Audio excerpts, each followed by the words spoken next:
अस्सलाम वालेकुम स्टूडेंट, आज के इस लेक्चर में हम 2021 के ग्रुप 1 के पास पेपर के रिमेनिंग न्यूमेरिकल्स को सॉल्व करेंगे।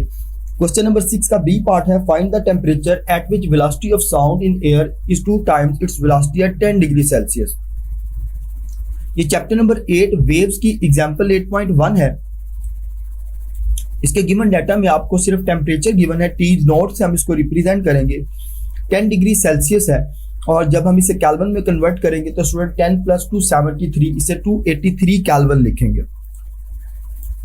स्टूडेंट इसकी वेलोसिटी ऑफ साउंड जो सी है 283 केल्विन पर, उसको हम V नोट से रिप्रेजेंट करेंगे और velocity of sound eight T1 temperature को VT से रिप्रेजेंट करेंगे। स्टूडेंट इस न्यूमेरिकल की आखिरी स्टेटमेंट देखें, eight which velocity of a sound in air is 2 times its velocity at 10 degree Celsius. यानी जो इसकी वेलोसिटी है 10 डिग्री सेल्सियस, अगर उसको हम 2 से मल्टीप्लाई करें तो इसका velocity of sound in air बनेगा। तो वेलोसिटी ऑफ साउंड को T1 पे हमने VT से रिप्रेजेंट किया है और 283 केल्विन को V नोट से, तो V naught multiply by 2 is equal to VT। ये इसकी मैथमेटिकल कंडीशन हम यहाँ पर लिख लेंगे इसकी स्टेटमेंट से। अब इसमें हमने वो टेम्परेचर फाइंड करना है जिस टेम्परेचर के ऊपर वेलोसिटी डबल होने के ऊपर आपके पास VT के इक्वल आ जाएगी। तो देखिए स्टूडेंट, हम चैप्टर नंबर 8 में ये फार्मूला बड़ी डिटेल से पढ़ के आ चुके हैं। VT divided by V naught is equal to √T1 divided by T naught. Affect of temperature का टॉपिक है जिसके आखिर में हमने इस रिलेशन को प्रूव किया था। तो आप सिंपली हम V नोट की जगह पर क्या रिप्लेस करेंगे, 2VT, और T नोट की वैल्यू हमारे पास गिवन है 283। तो ये VT से कैंसिल हो जाएगा, ये आ जाएगा 2 इज इक्वल टू √T1 283। दोनों साइड पर हम इसका स्क्वायर रूट करेंगे तो ये हमारे पास आ जाएगा 4 is equal to T1 divided by 283। 283 दूसरी तरफ जाकर मल्टीप्लाई होगा, T1 के इक्वल आ जाएगा और फाइनल आंसर हमारे पास आएगा 1132 केल्विन। स्टूडेंट, क्योंकि हमारी बुक में आंसर सेंटीग्रेड सेल्सियस में गिवन है, तो अब हम इसको केल्विन से सब्ट्रैक्ट करके 273 इसमें से माइनस करेंगे और ये आपके पास आंसर आ जाएगा 259 डिग्री सेल्सियस T1, और यही इसका फाइनल रिजल्ट भी होगा। नेक्स्ट हमारे पास क्वेश्चन नंबर 7 का बी पार्ट है, a body of movement of inertia I is equal to 0.80 kilogram metre square about a fixed axis rotates with a constant angular velocity of 100 radians per second. Calculate its angular momentum and torque to sustain this motion. Student, chapter number 5 circular motion की example 5.3 ये exam में पूछी गई है। Moment of inertia इसमें given है आपको 0.80 kilogram metre square.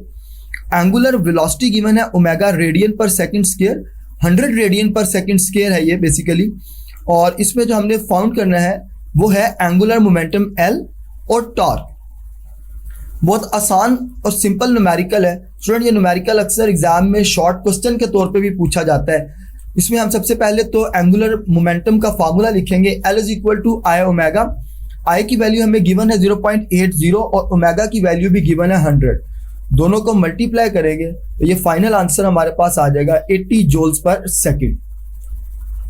इसी तरह नेक्स्ट इसका जो पार्ट है स्टूडेंट, उसमें हमने टॉर्क मालूम करना है। तो टॉर्क का जो फार्मूला है वो है हमारे पास torque equal to I alpha. I की वैल्यू हम लिखेंगे 0.80 और अल्फा एंगुलर एक्सेलरेशन है वो यहाँ पर 0 लिखा जाएगा। उसकी रीजन ये है कि एंगुलर वेलोसिटी यूनिफॉर्म है, और जब वेलोसिटी स्टूडेंट यूनिफॉर्म हो तो याद रखिएगा हमेशा एक्सेलरेशन 0 होता है। तो इस वजह से जो हमारे पास नेट टॉर्क आएगा वो 0 आएगा। स्टूडेंट, यहाँ पर एक इंपॉर्टेंट पॉइंट नोट कर लें कि टॉर्क का ये जो पोर्शन है ये आपने MCQs के लिए भी याद रखना है। अगर यही स्टेटमेंट वो आपको MCQs में दे दे तो सिर्फ एक छोटा सा ट्रिक याद रखिएगा कि यूनिफॉर्म वेलोसिटी जहां पर जिक्र हो वहां पर एक्सेलरेशन हमेशा 0 होगा और नेट टॉर्क भी उसकी वजह से क्या होगा, 0।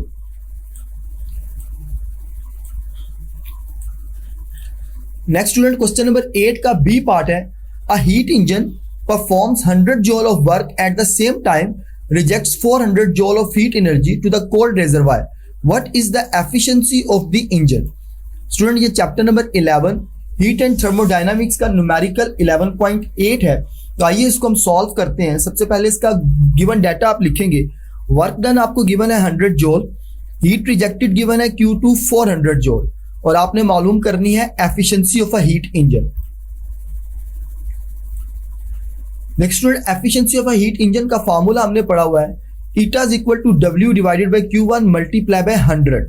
अब यहाँ पर जो W है वो चेंज इन हीट के इक्वल है, जिसे हम वर्क डन कहते हैं। तो ये आपके पास लिखा जाएगा Q1 माइनस Q2। Q1 हमें चूंकि न्यूमेरिकल में गिवन है, Q2 हम यहाँ पर मालूम करेंगे, तो W की वैल्यू 100 और Q2 की वैल्यू 400, तो Q1 हमारे पास आ जाएगा 500 जॉल इसको सॉल्व करने के बाद। तो नो स्टूडेंट, अब हम एफिशिएंसी मालूम कर सकते हैं। हमारे पास यहाँ पर वर्क डन भी गिवन है और हमारे पास यहाँ पर Q1 की वैल्यू भी हमने कैलकुलेट कर ली हुई है। तो 100 डिवाइडेड बाय 500 मल्टीप्लाई बाय 100, इस सारे को हम कैलकुलेटर से सॉल्व करेंगे तो एफिशिएंसी हमारे पास आ जाएगी स्टूडेंट 20%। अब नेक्स्ट स्टूडेंट, हमारे पास न्यूमेरिकल है क्वेश्चन नंबर 9 का B part.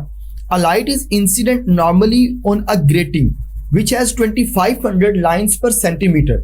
Compute the wavelength of a spectral lines for which the deviation in seconds order is 15 degree. Student, ये numerical chapter number 9 physical optics के numerical 9.6 है। Given data में सबसे पहले देख लेते हैं। तो हमें नंबर ऑफ ग्रेटिंग्स गिवन है 2500 लाइन्स पर सेंटीमीटर। स्टूडेंट, हमारे पास लेंथ का स्टैंडर्ड यूनिट होता है मीटर, तो हम इसको डिवाइड करेंगे 100 से। यहां पर एक बात देख लीजिएगा कि ये है पर सेंटीमीटर, यानी सेंटीमीटर डिवाइड में पड़ा हुआ है, तो आप इसको 100 से मल्टीप्लाई करेंगे, क्योंकि जब पर सेंटीमीटर ऊपर जाएगा तो वो सेंटीमीटर मल्टीप्लाई हो जाएगा।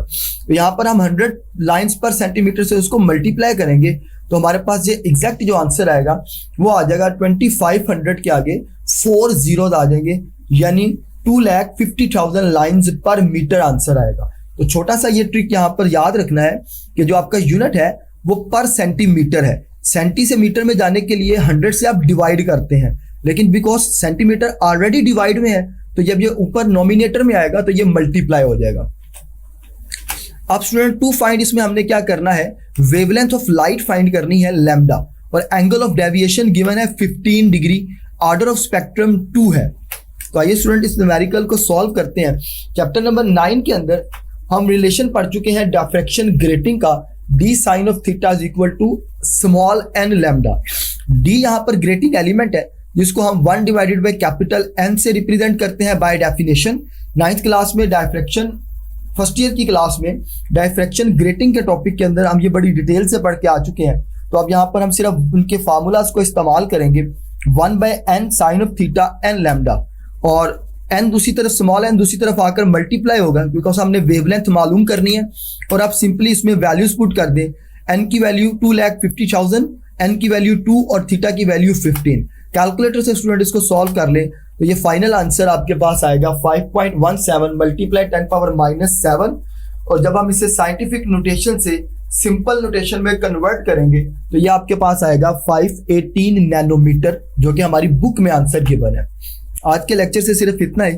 नेक्स्ट वीडियोस के अंदर इंशाल्लाह हम रिमेनिंग पास्ट पेपर्स के लेक्चर्स को आपके साथ डिस्कस करेंगे।